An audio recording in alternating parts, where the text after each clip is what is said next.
Hello and welcome to engineers DNA. अपने DSSS JEE के syllabus का एनालिसिस चल रहा है, जिसके अंदर अपने पिछले वीडियो में नॉन टेक्निकल का एनालिसिस कंप्लीट कर दिया था और इस वाले वीडियो में अपन टेक्निकल वाले पोर्शन का कंप्लीट एनालिसिस करने वाले हैं। तो चलिए आज का वीडियो स्टार्ट करते हैं। और सबसे पहले एक डाउट यहाँ पे मैं क्लियर कर देता हूँ। जो लोग मेरे से पूछते रहते हैं कि सर इस बार जो सिलेबस में चेंज हुआ उसमें मेंस के अंदर जो है इंग्लिश के क्वेश्चन पूछे जाएंगे या नहीं पूछे जाएंगे, तो क्या डाउट है और इसका आंसर भी इसी के अंदर आपके जो सिलेबस इन्होंने मेंशन किया उसमें एक लाइन लिखी हुई है। देखो ये जो पहली लाइन है ना, इसी में उसका आंसर भी है। देखो पहले क्या होता था, आपका जो मेंस होता था ना उसमें ए और जो बी पार्ट होता था, उसमें ए पार्ट में तो आपके सिविल इंजीनियरिंग के क्वेश्चन पूछे जाते थे और बी पार्ट में 50 क्वेश्चन पूछे जाते थे इंग्लिश के। ठीक है, इस बार देखो क्या चेंज हुआ है।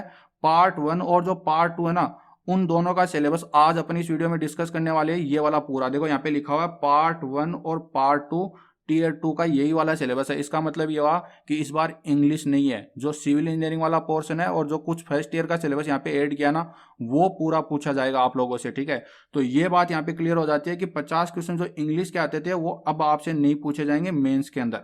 ठीक है, इस बार मेंस के अंदर पूरा सिलेबस वही रहने वाला है जो आपका प्रीलिम्स में सेक्शन बी के अंदर रहने वाला है। ठीक है, तो ये चीज आपको यहाँ पे क्लियर कर देता हूँ, जो इन्होंने पूरा मेंशन भी किया लेकिन आप लोग समझ नहीं पाए। अब देखो ये जो सिलेबस है ना आपके सिविल इंजीनियरिंग वाले पोर्शन के अंदर, ये पूरा का पूरा सिलेबस है दिल्ली टेक्निकल यूनिवर्सिटी का फर्स्ट ईयर से लेके और फोर्थ ईयर फाइनल ईयर तक का। अक्सर क्या होता है आपके जितने भी कॉम्पिटेटिव एग्जाम होते हैं ना, उनमें सेकेंड ईयर, थर्ड ईयर और फोर्थ ईयर का सिलेबस पूछा जाता है। इस बार इन्होंने फर्स्ट ईयर का भी डाल दिया, जिसके अंदर आपके फिजिक्स, केमिस्ट्री, कंप्यूटर और वो सारी चीजें है। ठीक है, तो ये आप लोग ध्यान रखना। उसके बाद देखो सिलेबस का एनालिसिस करना बहुत जरूरी हो जाता है, क्योंकि सिलेबस जो दिया हुआ वो तो मेंशन ही है और इतने बड़े सिलेबस में ये इंपॉर्टेंट नहीं होता कि क्या आपको पढ़ना है। आपके लिए ये ज्यादा जरूरी है कि कितना सिलेबस आप छोड़ सकते हैं, तब भी आपका काम चल जाएगा। और वही अपना जो है मेन मुद्दा है इस एनालिसिस का। तो चलिए एनालिसिस स्टार्ट करते हैं। सबसे पहले सर्वे की बात करते हैं। सर्वे में क्या पढ़ना है और क्या क्या आप लोगों को छोड़ देना है। देखो पहला चैप्टर लिखा हुआ है यहाँ पे इंट्रोडक्शन। इंट्रोडक्शन में क्या आ जाता है आपका, आ जाता है डेफिनेशन ऑफ सर्वे। ठीक है, डेफिनेशन ऑफ सर्वे आ जाता है। टाइप्स ऑफ सर्वे इसके अंदर आ जाता है। उसके बाद में स्केल आ जाते हैं, वर्नियर, ठीक है, एक्सटेंडेड, वो सारी चीजें। और उसके बाद में आपका मैप आ जाता है। ठीक है, आपने सुना होगा ना कि पहले मैप की साइज ये थी, उसके बाद मैप श्रंक हो जाता है, तो वो सारी चीजें इसके अंदर आ जाती है। मतलब आप जो नॉर्मली पढ़ते हो पहला चैप्टर, वो पूरा इन्होंने यहाँ पे डाल दिया है। बस नाम इन्होंने इंट्रोडक्शन दे दिया इसका। ठीक है, उसके बाद देखो दूसरे चैप्टर में इन्होंने लिखा है चेन सर्वे। इसका मतलब ये नहीं है कि आपको ओनली चेन पढ़ना है, टेप नहीं पढ़ना। आपका दूसरा चैप्टर जो सर्वे में आप लोग पढ़ते हो होता है लीनियर मेजरमेंट। ठीक है, लीनियर मेजरमेंट ऑफ सर्वे, वो पूरा चैप्टर इसके अंदर पढ़ना है, क्योंकि आप प्रीवियस ईयर का जब क्वेश्चन देखोगे ना तो वहां पे टेप के क्वेश्चन भी पूछे गए। तो आप लोग ये गलती मत करना कि कहीं चेन पढ़ के चल जाओ, टेप छोड़ दो। ठीक है, छोटा सा पोर्शन है, टेप का भी आप लोगों को पढ़ लेना है। तीसरा चैप्टर है कंपास सर्वे। ठीक है, कंपास सर्वे के अंदर आपको दोनों तरीके के कंपास पढ़ने हैं, उनके अंदर डिफरेंस भी पढ़ना है। उसके बाद में बियरिंग आ जाती है, उसके बाद मेरिडियन आ जाते हैं, तो वो सारी चीजें इसके अंदर आ जाती है। तो ये चैप्टर आप सब जगह पढ़ते हो। उसके बाद देखो ये दो चैप्टर ना, इनके जो नाम लिखे ना यहाँ पे आपको थोड़ा सा कंफ्यूजन हो सकता है। पहला है, चौथा जो चैप्टर यहाँ पे लिखा हुआ ना, वो है सिंपल लेवलिंग। ठीक है, सिंपल लेवलिंग। और पांचवा चैप्टर है प्रीसाइज लेवलिंग। इसका मतलब क्या हुआ, अब आप लोग सोच रहे हैं कि यार वो थियोडोलाइट कहाँ गया। थियोडोलाइट नहीं है, प्लेन टेबल नहीं है, टेक्योमेट्री नहीं है, वो दोनों इन चैप्टर में आ जाते हैं। देखो कैसे, सिंपल लेवलिंग के अंदर आपका आ जाता है थियोडोलाइट एक तो, और दूसरा जो आ जाता है प्लेन टेबल। ठीक है, तो ये दोनों इसके अंदर आ जाएंगे। और प्रीसाइज लेवलिंग क्या आ जाएगा, टेक्योमेट्री। ठीक है, तो ये तीनों चीजें आप लोगों को पढ़नी है, छोड़ नहीं सकते इनको। तो सिंपल लेवलिंग और प्रीसाइज लेवलिंग के अंदर ये तीन चैप्टर और आ जाते हैं, एक थियोडोलाइट, प्लेन टेबल और टेक्योमेट्री। आप लोग लिख लेना। ठीक है, तो ये यहाँ पे चौथे और पांचवे का मतलब क्या है। अब देखो कुछ चीजें हैं जो इन्होंने मेंशन नहीं करी है। ठीक है, वो चीजें आप लोगों को छोड़ देनी है। हो सकता है आपके प्रीवियस ईयर के पेपरों में मिले। इस बार सिलेबस में काफी चेंज हुआ है, तो जो पेपर बनेगा वो इस सिलेबस के हिसाब से बनेगा। तो कुछ कुछ क्वेश्चन आप लोगों को देखने को मिलेंगे, लेकिन वो आपको छोड़ देनी है। ठीक है, पहले वही तैयार करो जो लिखा है, उसके बाद टाइम बचे तब आप लोग देख सकते हो। देखो क्या क्या चीजें छोड़ देनी है भाई, वो इंपॉर्टेंट है। देखो measurement of area and volume, इसके अंदर वो फॉर्मूले वाले जितने भी क्वेश्चन आ जाते हैं ना, जैसे आपका सिम्पसन 1/3 रूल है, उसके बाद में ट्रेपेजॉइडल मेथड है, वो वाला चैप्टर नहीं है भाई आपके सिलेबस में।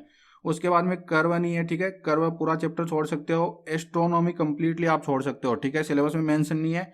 एरियल सर्वे, देखो पुराने पेपर देखोगे तो एरियल सर्वे के क्वेश्चन आप लोगों को देखने को मिल जाएंगे यहाँ पे, लेकिन ये छोड़ सकते हो क्योंकि सिलेबस में इस बार इन्होंने नहीं लिखा है। ठीक है, पुराना सिलेबस कुछ और था। उसका देखो रिमोट सेंसिंग, जीपीएस और जीआईएस, ये तीनों चीजें छोड़ सकते हो, ठीक है। तो ये 5 चैप्टर ऐसे है, बड़े बड़े चैप्टर है जिनको आपको एकदम से छोड़ देना है स्टार्टिंग में, तो बिल्कुल मत पढ़ना। ज्यादा से ज्यादा ये कर सकते हो, प्रीवियस ईयर के क्वेश्चन लगा सकते हो इनके, पर मेरे हिसाब से जरूरी नहीं है, क्योंकि इस बार उन्होंने सिलेबस में चेंज किया, तो हो सकता है इस बार जो नया सिलेबस दिया उसी के हिसाब से ये लोग पेपर पूछे।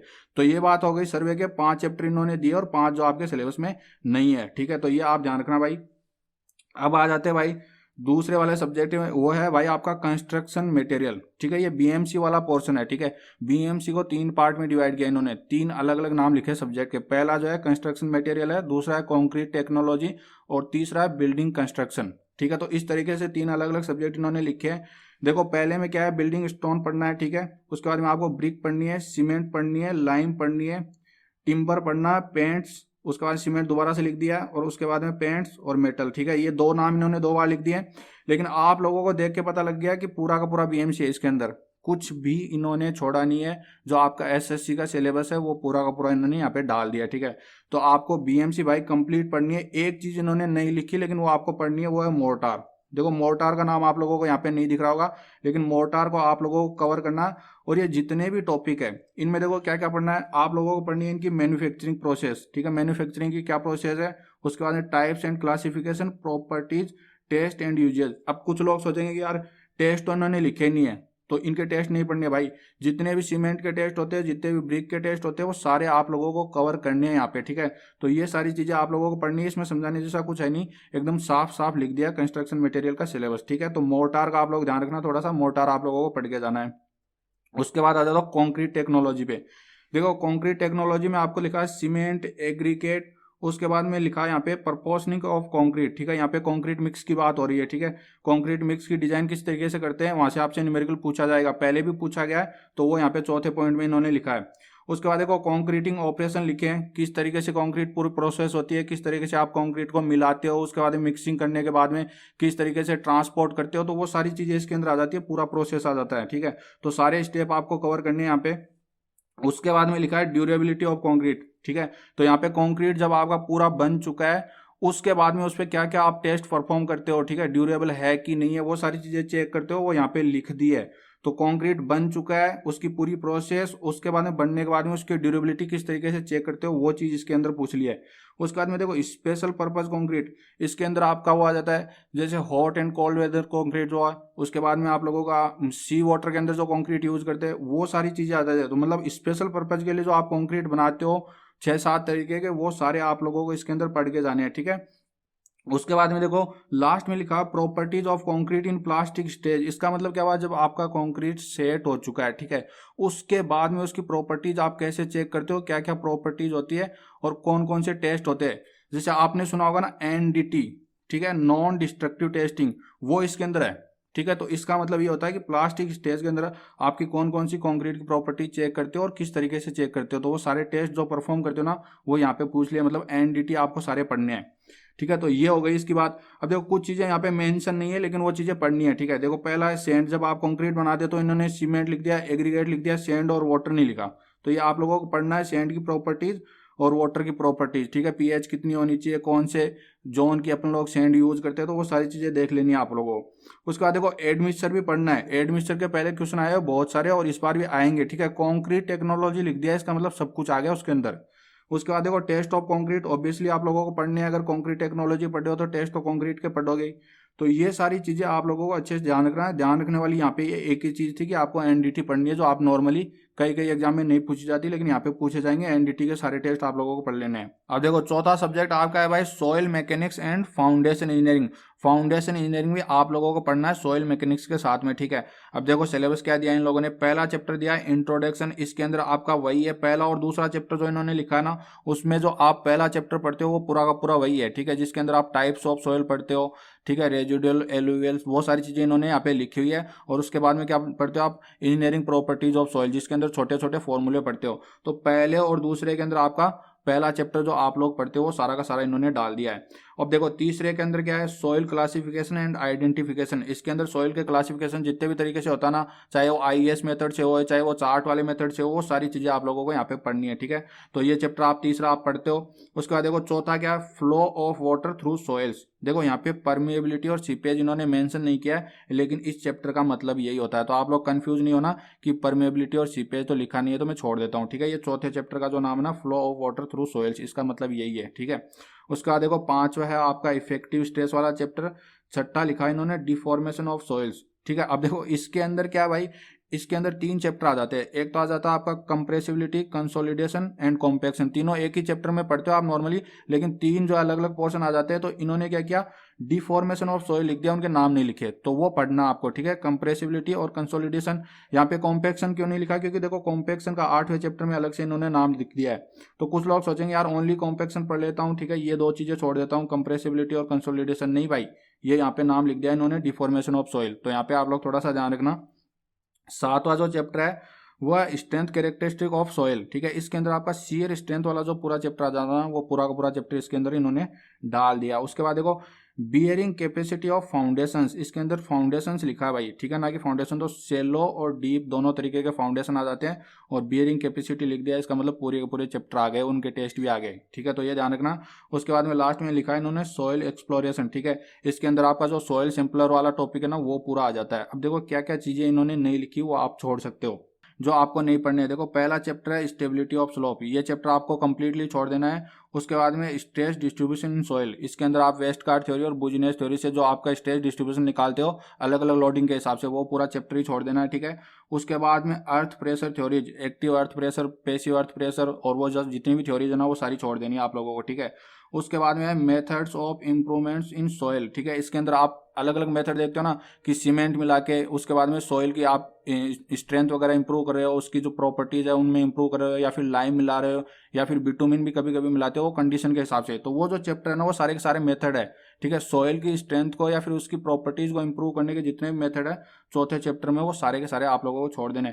तो ये 4 चैप्टर आपको नहीं पढ़ने, बाकी पूरी की पूरी सॉइल मैकेनिक्स आंख बंद करके पढ़ लेना आप, ठीक है। तो ये बात हो गई सीधी सीधी soil mechanics and foundation engineering की। उसके बाद देखो पांचवा आपका सब्जेक्ट है थ्योरी ऑफ स्ट्रक्चर्स। देखो सब्जेक्ट का नाम तो है थ्योरी ऑफ स्ट्रक्चर्स, और आप सिलेबस देख रहे हैं किसका, स्ट्रेंथ ऑफ मटेरियल का, ठीक है। तो इससे कंफ्यूज नहीं होना, ये सोम का ही सिलेबस है, बस इन लोगों ने नाम ये दिया है। देखो पहला चैप्टर है सिंपल स्ट्रेस एंड स्ट्रेन, पूरा पढ़ना है। उसके बाद में कंपाउंड स्ट्रेस, ये इसी के अंदर आ जाता है। अपन जो पढ़ते हैं एसएससी का सिलेबस, तो पूरा इसी के अंदर आ जाता है, चाहे आईएएस का देख लो, गेट का देख लो। तो ये दोनों चैप्टर अपना जो है नॉर्मली पढ़ते हैं, वो पहला वाला चैप्टर है।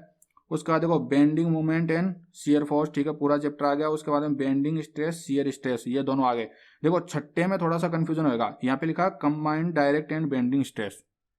भाई यहाँ पे प्रिंसिपल स्ट्रेस वाला पूरा चैप्टर है, इन्होंने प्रिंसिपल स्ट्रेस वाले चैप्टर का नाम नहीं लिखा, लेकिन इन्होंने दूसरा नाम लिख दिया। तो यहाँ पे आप लोगों को कंफ्यूजन नहीं होना। उसके बाद में टॉर्जन वाला है, उसके बाद में कॉलम आया, ठीक है, कॉलम वाला चैप्टर इन्होंने पूरा डाल दिया। उसके बाद में ट्रस, एनालिसिस ऑफ ट्रस, ठीक है। इसके अंदर ज्यादा नहीं पढ़ना, सिंपल सिंपल आपको फोर्स निकालने आने चाहिए, ठीक है। तो एक तो वो 3 रूल पढ़ लेना कि जीरो फोर्सेस कैसे निकालते हैं, और उसके बाद में जो ट्रस को सोल्व करने के 2 मेथड है, वो दोनों देख लेना, ठीक है, ज्यादा नहीं पढ़ना। उसके बाद में स्ट्रेन एनर्जी, ठीक है। स्ट्रेन एनर्जी से क्या मतलब हुआ, स्ट्रेन एनर्जी वाला चैप्टर वो वाला है जिसमें आप डिफ्लेक्शन निकालते हो स्ट्रेन एनर्जी मेथड से, वो वाला चैप्टर का इन्होंने अलग से नाम लिख दिया। तो यहाँ पे कंफ्यूज नहीं होना, ठीक है। वो वाला स्लोप और डिफ्लेक्शन आप पढ़ोगे तो ये आ जाएगा उसके अंदर। उसके बाद में देखो थिन वॉल एंड ट्यूब्स, ठीक है। यहाँ पे हुप स्ट्रेस वगैरह के फॉर्मूले आपको सिंपली देख लेते हैं। अब देखो एक चैप्टर यहाँ पे इन्होंने नहीं लिखा है, ठीक है, वो कौन सा है, movement of inertia. Movement of inertia ये आपको पढ़ना है, ये मैकेनिक्स में इन्होंने लिखा है। तो आपको सीधी सीधी बात बताओ ना, तो आपको पूरी की पूरी स्ट्रेंथ ऑफ मटेरियल जो आप पढ़ते हो ना, वही पढ़नी है, सिर्फ 2 चैप्टर को छोड़ देना। देखो 2 चैप्टर कौन से छोड़ देने हैं, पहला है थ्योरीज ऑफ फेलियर, ठीक है। इसके अंदर आपकी 4-5 जो थ्योरीज है वो पूरी की पूरी छोड़ देनी है, उन पे ना तो क्वेश्चन लगाना और ना ही थ्योरी पढ़नी है। उसके बाद में शियर सेंटर वाला चैप्टर छोड़ देना। तो ये दोनों ही चैप्टर छोटे छोटे हैं, आप चाहो तो पढ़ लेना, नहीं तो छोड़ भी सकते हो, ठीक है। ये इन्होंने यहाँ पे नहीं लिखे हैं, बाकी पूरा स्ट्रेंथ ऑफ मटेरियल आपके सिलेबस के अंदर है। नेक्स्ट सब्जेक्ट आ जाता है आपके भाई छठा जो है वो है टॉस, ठीक है, एनालिसिस ऑफ स्ट्रक्चर्स। इसके अंदर टॉस का सिलेबस लिखा हुआ है, ऊपर वाला सोम का था और ये टॉस का है। इसके अंदर पहला चैप्टर है स्लोप डिफ्लेक्शन, पूरा चैप्टर आपको अच्छे से पढ़ना है। उसके बाद दूसरा चैप्टर है analysis of statically indeterminate beam, इसमें सारे मेथड आ जाते हैं भाई, ठीक है, आपके सुपरपोजिशन थ्योरम, बेटी थ्योरम, मैक्सवेल थ्योरम, वो सारी चीजें। और उसके बाद में देखो ये वाला, ये पूरा सिलेबस, ये पूरा सिलेबस इसी चैप्टर के अंदर आ जाता है, इन्होंने अलग से भी लिखा है, तो वो पूरा चैप्टर आपको अच्छे से पढ़ना है। उसके बाद में ये आपके नीचे वाले तीसरा, चौथा, पांचवा, छठा, सातवां पॉइंट कवर हो जाएंगे, ठीक है। तो ये बात हो गई। उसके बाद देखो आठवां आपका 3 हिंज आर्च, ठीक है, यहाँ पे ओनली 3 हिंज लिखा भाई, अच्छे से मेंशन किया 3 हिंज, तो आप 3 हिंज ही पढ़ के जाना। मेरे हिसाब से तो हो सकता है वो 2 हिंज और फिक्स का नहीं पूछे, ठीक है। और वैसे भी सिलेबस बहुत बड़ा है, तो इसके फॉर्मूले याद कर लेना, सफिशियंट है। उसके बाद में लिखा है इन्फ्लुएंस लाइन, तो ILD आ जाता है इसके अंदर। अब ILD आपको 3 इंच आर्च की भी पढ़नी है, ठीक है, ILD तो पढ़नी है। उसके बाद में 3 इंच आर्च की भी ILD पढ़नी है। देखो एक बहुत ही इंपॉर्टेंट चैप्टर है, उसका नाम आपको यहाँ पे मिसिंग लग रहा है, और उसके क्वेश्चन तो हर एग्जाम में आते हैं, वो है स्टेबिलिटी एंड इनडिटर्मिनेसी, ठीक है। वो आपके सिलेबस में नहीं है भाई, उसको आप छोड़ सकते हो। प्रीवियस ईयर में क्वेश्चन पूछे गए क्योंकि वहाँ पे सिलेबस कुछ और था, इस बार उन्होंने हटा दिया, ठीक है। तो वो पूरा का पूरा चैप्टर आप छोड़ सकते हो, वही सबसे इंपॉर्टेंट चैप्टर था, लेकिन इन लोगों ने यहाँ पे नहीं दिया। अब देखो और आपको क्या क्या छोड़ देना है। देखो टॉस में जो आप नॉर्मली पढ़ते हो, मैट्रिक्स मेथड, ये पूरा चैप्टर आप लोगों को छोड़ देना है। उसके बाद में दूसरा चैप्टर आपका सस्पेंशन केबल्स, ये आपके सिलेबस में नहीं है। स्वे एनालिसिस आप लोगों को नहीं पढ़ना है, ठीक है। उसके बाद में पोर्टल फ्रेम्स होते हैं, उनके एनालिसिस के अलग अलग मेथड होते हैं 4-5, वो आपको छोड़ देने हैं पूरे के पूरे, ठीक है। तो ये 4 चैप्टर छोड़ देने हैं, और ये 3 चैप्टर आपके सिलेबस में है, स्लोप डिफ्लेक्शन, उसके बाद में analysis of statically indeterminate beam, और ILD, और 3 इंच, 4 चैप्टर हो गए एक्चुअली, ठीक है। उसके बाद देखो भाई अपना 7वां सब्जेक्ट आ जाता है हाइड्रोलिक्स, ठीक है। हाइड्रोलिक्स के अंदर आपका फ्लूइड मैकेनिक्स आ जाता है, हाइड्रोलिक मशीन आ जाती है, और ओपन चैनल फ्लो, ठीक है। तीनों आपके सिलेबस में। देखो डिटेल में क्या क्या लिखा है इन्होंने। पहला लिखा है इंट्रोडक्शन, ठीक है, इसके अंदर आपका पहला जो चैप्टर है जिसके अंदर आप सारी डेफिनेशन पढ़ते हो, यूनिट्स वगैरह पढ़ते हो, वो सारा आ जाता है। दूसरा चैप्टर लिखा है प्रॉपर्टीज ऑफ फ्लूइड, ये भी आप पहले ही चैप्टर के अंदर पढ़ते हो। तीसरा है हाइड्रोस्टेटिक प्रेशर, इसके अंदर बायोन्सी वगैरह आ जाता है। चौथा चैप्टर है मेजरमेंट ऑफ प्रेशर, ये आप पहले ही चैप्टर के अंदर पढ़ लेते हो, ठीक है। यूट्यूब मैनोमीटर वगैरह वो सारी चीज़ें इसके अंदर आ जाती हैं। उसका देखो 5वां चैप्टर है फंडामेंटल्स ऑफ फ्लूइड फ्लो, ये देखो ये क्या चीज़ है, ये आपने नहीं सुनी की। इसके अंदर देखो कौन कौन से चैप्टर आ जाते हैं, इसके अंदर बहुत सारे चैप्टर आ जाते हैं जिनका नाम यहाँ पे नहीं लिखा है। पहला है फ्लूइड काइनेमेटिक्स, दूसरा है फ्लूइड डायनेमिक्स, तीसरा है इसके अंदर लेमिनार फ्लो, चौथा इसके अंदर आ जाता है बाउंड्री लेयर, और 5वां आ जाता है टर्बुलेंट फ्लो। देखो क्या लिखा, fundamentals of fluid flow. Fluid flow से रिलेटेड जितने भी चैप्टर है ना, ये सारे इसके अंदर आ जाते हैं। इनके नाम यहाँ पे नहीं लिखे, लेकिन आपको ध्यान रखना है। छठा चैप्टर क्या है, फ्लो मेजरमेंट्स, इसके अंदर आपके नोचेज, वियर और फिश, मतलब इनडायरेक्टली बोलो तो फ्लूइड डायनेमिक्स वाला चैप्टर है, उसका नाम यहाँ पे इन्होंने लिख दिया है, ठीक है। उसके बाद देखो 7वां क्या है, hydraulic machine, pump and turbine, मतलब हाइड्रोलिक मशीन पूरी आ गई भाई।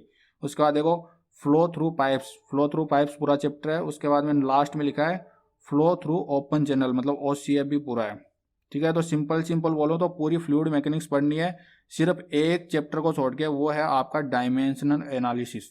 ये वाला चैप्टर आप लोगों को छोड़ देना है, बाकी आंख बंद करके पूरी फ्लूइड मैकेनिक्स, HM और OCF तीनों पढ़ लेने भाई, ठीक है। और इसका वेटेज भी बहुत हाई रह रहा है, तो ये छोड़ भी नहीं सकते आप लोग। उसके बाद देखो 8वां सब्जेक्ट है इरिगेशन इंजीनियरिंग। तो इरिगेशन इंजीनियरिंग में आपको सिंपल सिंपल बोलूं तो इरिगेशन और हाइड्रोलॉजी दोनों पढ़नी है, ठीक है। और कुछ भी नहीं छोड़ना, पूरा सिलेबस के अंदर है, ठीक है। जितना आप पढ़ते हो ES के लिए, गेट के लिए, और उसके साथ SSC, जो भी कॉमन सिलेबस होता है वो सारा इन्होंने यहाँ पे डाल दिया है। एक बार देख लेते हैं थोड़ा सा। पहला है इंट्रोडक्शन, इसके अंदर आपको इरिगेशन की definition, different type of irrigation, उसके एडवांटेज डिसएडवांटेज, वो सारी चीज़ें इसके अंदर आ गई इंट्रोडक्शन, ठीक है। इतना लिख दिया बहुत है, इसके अंदर सब कुछ आ गया। उसके बाद देखो क्या है, रेनफॉल एंड रन ऑफ, ठीक है। हाइड्रोग्राफ वाला चैप्टर आप लोगों को पूरा पढ़ना है, ठीक है, ये हाइड्रोलॉजी का पार्ट है। तीसरा है वाटर रिक्वायरमेंट ऑफ क्रॉप, ठीक है, ये पढ़ते ही हो आप। उसके बाद देखो चौथा और 5वां लिफ्ट इरीगेशन, तो लिफ्ट इरीगेशन में आपका वेल और ट्यूबवेल दोनों आ जाते हैं, ठीक है। उसके बाद में फ्लो इरीगेशन, इसके अंदर आपका कैनाल आ जाता है, ठीक है। तो कैनाल वाला पूरा चैप्टर पढ़ना है, लेसी कैनेडी दोनों थ्योरी पढ़नी है। उसके बाद में आ जाता है कैनाल हेडवर्क्स, ठीक है, ये आपको पढ़ना है। रेगुलेटरी हेडवर्क्स, ये भी इसी का पार्ट है, ठीक है, ये दोनों एक ही चैप्टर में आप पढ़ते हो। उसके बाद में 9वां है क्रॉस ड्रेनेज वर्क्स, इसके साथ में एक और चीज ऐड कर लेना, वो है रिवर ट्रेनिंग वर्क्स, ठीक है। ग्रोइंस वगैरह पढ़ते हो ना, वो भी आपको पढ़ने हैं, ठीक है। तो CD वर्क्स के साथ में ये भी आप लोगों को पढ़ना है, ठीक है। उसके बाद में नेक्स्ट है 10वां चैप्टर आपका डैम, ठीक है। तो डैम के साथ में आपको स्पिलवे और गेट भी पढ़ने हैं, ठीक है। डैम के अंदर ही होता है ये, डैम के अंदर स्पिलवे होता है ना, तो ये छोड़ के मत चल जाना आप, ठीक है। ये अलग से चैप्टर आप पढ़ते हो, और ये गेट्स भी अलग से पढ़ते हो, तो ये डैम्स के अंदर आप लोगों को पढ़ के जाना है, क्योंकि यहाँ से क्वेश्चन पूछे गए पहले भी। उसके बाद देखो वाटर लॉगिंग एंड ड्रेनेज, ठीक है, तो ये चैप्टर आपको पढ़ के जाना, वाटर लॉगिंग वाला पूरा। तो डायरेक्ट इनडायरेक्ट सीधी सीधी बात इतना बोलूं कि हाइड्रोलॉजी और इरिगेशन पूरी पढ़ के जानी है भाई, कुछ भी नहीं छोड़ना, पूरा आपका लिख दिया है, ठीक है। एक चैप्टर आपके यहाँ पे नहीं लिखा है, वो है फ्लड राउटिंग, जो लास्ट में आता है, छोटा सा चैप्टर फ्लड राउटिंग, आप यहाँ पे छोड़ सकते हो, ठीक है। अब देखो आपके अगला सब्जेक्ट है भाई 9 नंबर पे इन्वायरमेंटल इंजीनियरिंग, ठीक है। देखो इन्वायरमेंटल इंजीनियरिंग फर्स्ट लिखा है यहाँ पे, लेकिन इन्होंने सिलेबस पूरा डाल दिया, तो आप लोग पूरा सिलेबस पढ़ लेना एक बार अच्छे से। जो भी आपके एसएससी में और जो भी ईएस में पूरा सिलेबस है, एक भी टॉपिक, एक भी पॉइंट, एक भी चैप्टर आपको छोड़ना नहीं है, ठीक है। भले ही आप सिलेबस पढ़ो मत, पूरी इन्वायरमेंट सीधा सीधा पढ़ लो। देखो क्या है, पहला है इंट्रोडक्शन, दूसरा है आपका क्वांटिटी ऑफ वाटर, इसके अंदर वाटर डिमांड वाला जो चैप्टर है ना वो पूरा आ जाता है। उसका तीसरा है सोर्स ऑफ वाटर सप्लाई, चौथा चैप्टर है भाई intakes and conveyance of water, इसके अंदर आपका जो वाटर डिस्ट्रीब्यूशन वाला चैप्टर है ना, जिसके अंदर आप पाइप पढ़ते हो, उसके बाद में उसके वॉल वगैरह पढ़ते हो, वो सारा का सारा चैप्टर इसके अंदर आ जाता है, मतलब वाटर डिस्ट्रीब्यूशन वाला चैप्टर आपको पढ़ना है। उसके बाद में क्वालिटी ऑफ वाटर, ठीक है, ये पूरा का पूरा चैप्टर आ जाता है, जिसके अंदर आपके जितने भी क्वालिटी पैरामीटर्स आप वाटर के पढ़ते हो ना वो सारे आ गए। उसके बाद में सेडिमेंटेशन, फिल्ट्रेशन, डिसइंफेक्शन, ठीक है। तो ये सारी की सारी जितनी भी प्रोसेस है आपको वाटर को प्योरीफाई करने की, वो सारी इसके अंदर इन्होंने डाल दिया है, मतलब ट्रीटमेंट ऑफ वाटर वाला चैप्टर जो पूरा का पूरा इन्होंने डाल दिया है। उसके बाद देखो storage of clear water and it's distribution, अब देखो ये डिस्ट्रीब्यूशन यहाँ पे डाल दिया है, और ये इसी चैप्टर की बात चल रही है भाई, ठीक है। तो ये वाटर डिस्ट्रीब्यूशन वाला चैप्टर है, वही है, ठीक है, इन्होंने दो जगह लिख दिया है। उसके बाद देखो भाई अगले ये जितने भी चैप्टर है ना, ये आपके वेस्ट वाटर इंजीनियरिंग वाला जो इन्वायरमेंट का सेकंड पार्ट जो है ना वो पूरा का पूरा है, ठीक है। पढ़ने की कोई जरूरी नहीं है, सीधा सीधा बता देता हूँ कि इसके बाद में जितने भी चैप्टर है, ठीक है, ये यहाँ तक 19 तक, 10 से लेके 19 तक जो 9 चैप्टर है ना, उसके अंदर आपका इन्वायरमेंट का सेकंड पार्ट है पूरा का पूरा, ठीक है। वेस्ट वाटर इंजीनियरिंग वो सारी आप लोगों को यहाँ पे पढ़नी है, सेप्टिक टैंक वगैरह सब कुछ डाल दिया है, ट्रीटमेंट ऑफ सीवेज, सीवर वगैरह सब कुछ। उसके बाद देखो 20 नंबर पे एयर पोल्यूशन और 21 नंबर पे नॉइज पोल्यूशन। अब बताओ कुछ बचा गया? कुछ नहीं बचा, पूरी की पूरी इन्वायरमेंट है, सीधी सीधी बोलूँ तो, ठीक है। तो आप लोग अगर इस सिलेबस को ना पढ़ के पूरी इन्वायरमेंट पढ़ लेते हो तब भी कोई दिक्कत नहीं है। उसके बाद आ जाते हैं 10 नंबर के ऊपर आपके है ट्रांसपोर्टेशन इंजीनियरिंग, ठीक है। ट्रांसपोर्टेशन इंजीनियरिंग में क्या क्या पढ़ना है? देखो पहला तो आपका हाईवे पूरा पढ़ना भाई, ठीक है, ये चैप्टर के नाम पढ़ लो, भले सीधा सीधा पूरा का पूरा हाईवे पढ़ लो। अब इसके अंदर हाईवे के अंदर आप लोग क्या पढ़ते हो? एक तो पहले तो हाईवे पढ़ते हो, उसके बाद में एडवांस ट्रांसपोर्टेशन भी पढ़ते हो, जिसके अंदर सिग्नल वगैरह आ जाते हैं, ठीक है, जिसके अंदर रोटरी सिग्नल वो सारी चीजें आ जाती है ना, वो भी है, ठीक है, उनको छोड़ नहीं सकते आप, क्रॉसिंग वगैरह वो सारी चीजें है। उसके बाद देखो आपको हाईवे पढ़ना है, पहली चीज तो ये होगी पूरा। उसके बाद में रेलवे भी पढ़ना है, ठीक है, यहाँ पे लिख दिया इन्होंने, तो रेलवे आप लोगों को पूरा पढ़ना है। उसके बाद देखो ब्रिज इंजीनियरिंग, ये आपने नहीं पढ़ा होगा, इसके नोट्स मैं आप लोगों को दे दूंगा, 10 से 15 पेज के नोट्स हैं, ठीक है। तो ये ब्रिज भी आप लोगों को पढ़ना है, एयरपोर्ट नहीं पढ़ना, ठीक है, एयरपोर्ट आपके सिलेबस में नहीं है, आप लोगों को सिंपल हाईवे पढ़ना है, रेलवे पढ़ना है और ब्रिज पढ़ना है, ठीक है। तो सीधा सीधा ये हो गया आपका ट्रांसपोर्टेशन इंजीनियरिंग का। अब देखो नेक्स्ट सब्जेक्ट आपके है भाई 11 नंबर पे एस्टिमेशन एंड कॉस्टिंग, ठीक है। एस्टिमेशन एंड कॉस्टिंग का इतना बड़ा सिलेबस देख के आप डरो मत, ठीक है। सिंपल सिंपल बताऊं तो इन्होंने थोड़ा सा ज्यादा डिटेल के अंदर एक एक टर्म को लिख दिया, बाकी एसएससी जेई का जो सिलेबस है ना, एसएससी जेई में जो एस्टिमेशन एंड कॉस्टिंग पूछी जाती है ना, वो सारा का सारा ही है, मतलब एस्टिमेशन एंड कॉस्टिंग पढ़नी है, और उसके साथ में ये 2 चैप्टर और पढ़ने हैं, ठीक है। Analysis of rates and valuation, ये भी आपके सिलेबस में है, ठीक है, और ये एसएससी में भी है। तो ये पूरा एस्टिमेशन एंड कॉस्टिंग है, बस इन्होंने क्या किया, जैसे टाइप्स ऑफ एस्टिमेट है उसके सारे नाम लिख दिए, ठीक है, preliminary, plinth area, cubic rate, तो इन्होंने थोड़ा सा क्या है डिटेल के अंदर सिलेबस को लिख दिया है, और बाकी जो सब्जेक्ट लिखे हैं उनका डिटेल में नहीं लिखा, तो बस इतना सा फर्क है, बाकी एस्टिमेशन एंड कॉस्टिंग पूरी है, कुछ भी छोड़ा नहीं है। देखो लॉन्ग वाल, शॉर्ट वाल, मतलब एक एक चीज बोलूँ उससे बढ़िया है कि आप इतना समझ लो कि पूरा सिलेबस इन्होंने लिखा है, मैंने अच्छे से पढ़ा है, अगर इन्होंने कुछ छोड़ा होता तो मैं जरूर यहाँ पे लिख देता, ठीक है। तो ये बात होगी आपकी एस्टिमेशन एंड कॉस्टिंग की। उसके बाद में आ जाते हैं आरसीसी में। देखो आरसीसी में थोड़ा सा आपको ध्यान रखना भाई, देखो क्या ध्यान रखना है, आपके पास जो पहला जो चैप्टर होता है ना इंट्रोडक्शन वाला, वो इन्होंने पूरा डाल दिया, जिसमें आपके आईएएस स्पेसिफिकेशन आते हैं, जैसे वाटर के आते हैं, सीमेंट के आते हैं, स्टील के आते हैं, तो वो सारी चीजें इन्होंने डाल दी।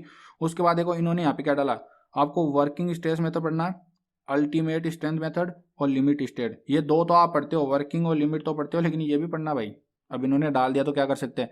लेकिन मैं बोलूंगा इसको छोड़ दोगे ना कोई दिक्कत नहीं है, क्योंकि इसके क्वेश्चन ही आपसे 3 से 4 ही पूछे जा रहे हैं। प्रीवियस ईयर के क्वेश्चन देखोगे ना, मैंने वीडियो बनाया था जब, आप लोगों को पता होगा कि 3 से 4 क्वेश्चन पूछे जा रहे हैं। अब अल्टीमेट का पूछ भी लेगा तो एक क्वेश्चन पूछ लेगा यार, उसके चक्कर में पूरा मेथड थोड़ी पढ़ोगे जो आपने अभी तक पढ़ा भी नहीं है कभी।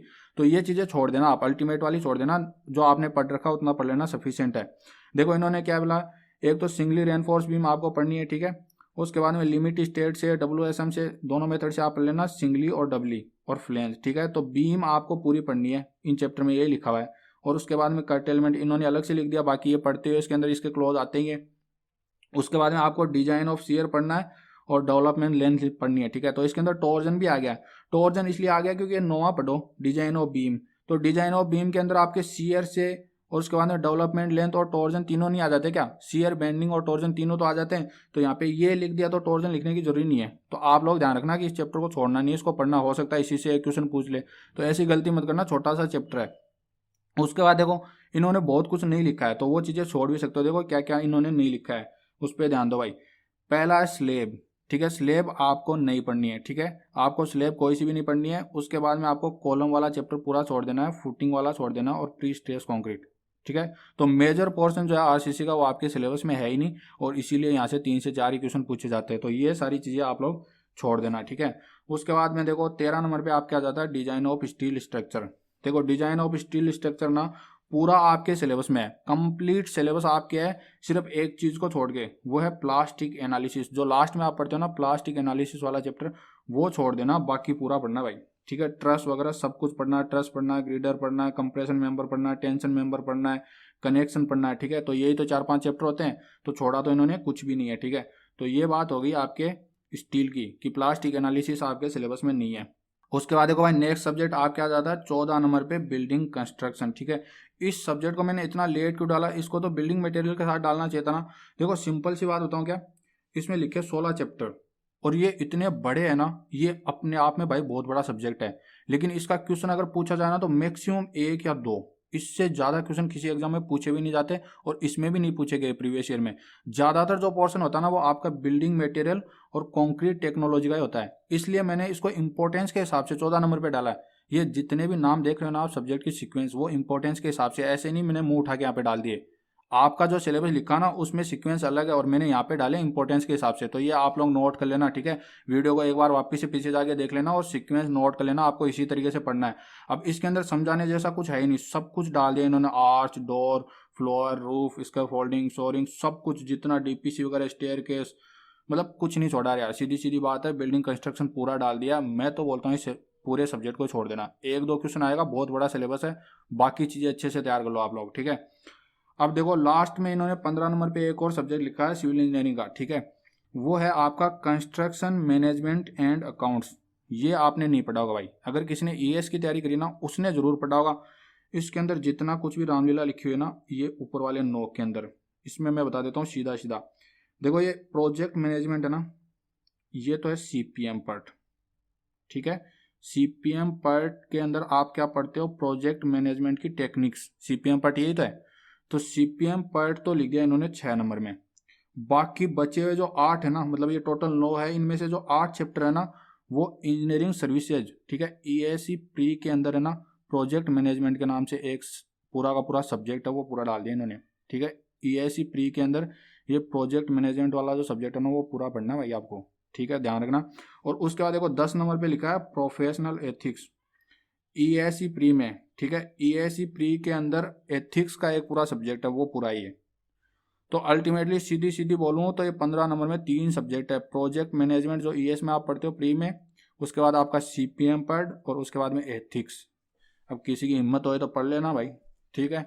अब देखो 16 नंबर में देखो क्या है, केड इन सिविल इंजीनियरिंग, भाई ऑटोकेड आ गई है, ठीक है। ऑटोकेड पूरी वही है जो मैंने आपको राजस्थान जेईई के लिए पढ़ाई थी, पूरी की पूरी प्लेलिस्ट है, और वो मैं डिस्क्रिप्शन में लिंक भी दे रहा हूँ, वहाँ पे पढ़ लेना, ठीक है। ऑटोकेड का सपोज करो 2-3 क्वेश्चन भी पूछ लिया ना, बहुत आसान है भाई। 6-7 तो टोटल वीडियो है, ठीक है, और 4 जो है क्वेश्चन के वीडियो है, टोटल 10 वीडियो है, मैक्सिमम 4 घंटे का है, ठीक है, मैक्सिमम 4 घंटे का, 2 से 3 क्वेश्चन मिल जाएंगे आपको आराम से ऑटोकेड के। तो ये आप पढ़ सकते हो ऑटोकेड पूरा, इसके अंदर आपकी जितनी भी कमांड है ना वो आपको अच्छे से देख लेनी है, ठीक है। तो ऑटोकेड मैंने पढ़ाया हुआ है और उसका जो प्लेलिस्ट है उसका लिंक भी मैं दे दूंगा आप लोगों को, ठीक है। अब देखो भाई, अब ये तो बात होगी आपकी सेकंड ईयर, थर्ड ईयर और फोर्थ ईयर में जो आप पढ़ते हो बीटेक के अंदर। अब आ जाओ फर्स्ट ईयर वाले पे, वो मैंने लास्ट में डाला है, ठीक है। और इन्होंने डाला है इसको पहले, जब आप सिलेबस देखते हो ना फर्स्ट ईयर का सिलेबस सबसे पहले डाला, और मैंने इसको लास्ट में डाला क्योंकि अपन लोग इसको पढ़ते नहीं है। देखो फिजिक्स पूरी है भाई इसके अंदर, ठीक है। अब ये जो टॉपिक लिखे हुए हैं इनके बारे में ज़्यादा डिटेल में डिस्कशन अभी नहीं करूँगा, क्योंकि जब मेरे पास में इनका कंटेंट आ जाएगा ना तब आप लोगों को बता दूंगा कितना पढ़ना है। और ये कंटेंट भी अगर मेरे पास आ गया तो मैं आप लोगों को टेलीग्राम चैनल पर प्रोवाइड करा दूंगा, ठीक है। तो इसके बारे में डिस्कस करने जैसा कुछ है नहीं फिजिक्स में। अब आप लोगों को क्या समझाऊँ यार, क्योंकि मैंने भी भाई फर्स्ट ईयर में पढ़ी थी, उसके बाद पढ़ी नहीं अभी तक। उसके बाद में केमिस्ट्री है, ठीक है, तो पूरी केमिस्ट्री इन्होंने डाल दी है। उसके बाद में अप्लाइड मैथमेटिक्स, ये अपन ने पढ़ी है तो इसके बारे में बात कर सकते हैं भाई। ये पूरी मैथमेटिक्स जो है ना आपके गेट में पूछी जाती है, ठीक है। तो जिन्होंने गेट की तैयारी करी है उनको पता है कि ये क्या लिखा हुआ है, ठीक है।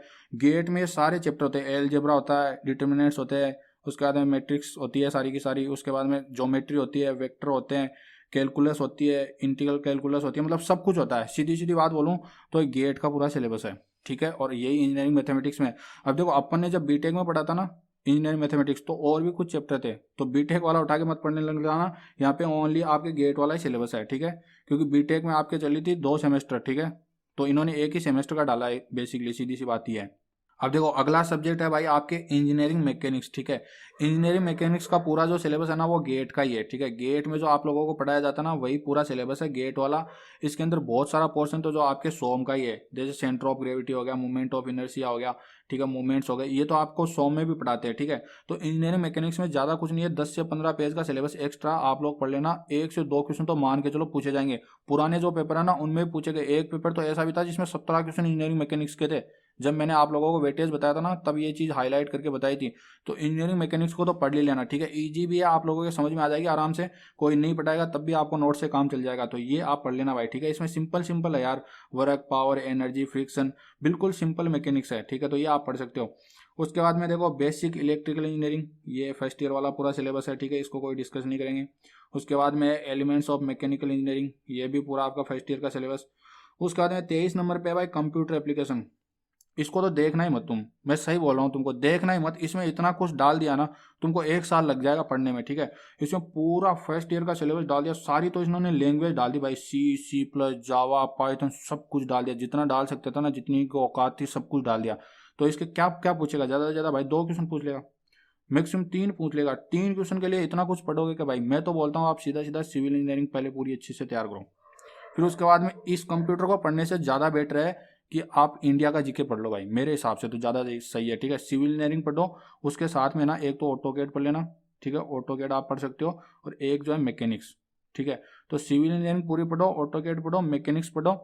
उसके बाद में आप चाहो तो थोड़ा बहुत फिजिक्स पढ़ सकते हो, ठीक है। फिजिक्स ईजी होती है, अपन लोगों को आती है, थोड़ा बहुत इंजीनियर है तो ठीक है, थोड़ा बहुत अपने को समझ में भी अच्छे से आ जाती है। फिजिक्स पढ़ लेना, और उसके बाद में आप जो पार्ट 1 है ना, पार्ट 1 जो मैंने पिछले वीडियो में एनालिसिस किया था उस पर ज़्यादा फोकस करना, ना कि इनमें माथापड़ी करो। मेरे को तो वही से लगता भाई, ठीक है। आप केमिस्ट्री पढ़ोगे, फिजिक्स पढ़ोगे, उसके बाद कंप्यूटर पढ़ोगे, ये 5 सब्जेक्ट पढ़ने से तो अच्छा है पार्ट 1 के 5 पढ़ लो, 100 क्वेश्चन आएंगे वहाँ पे।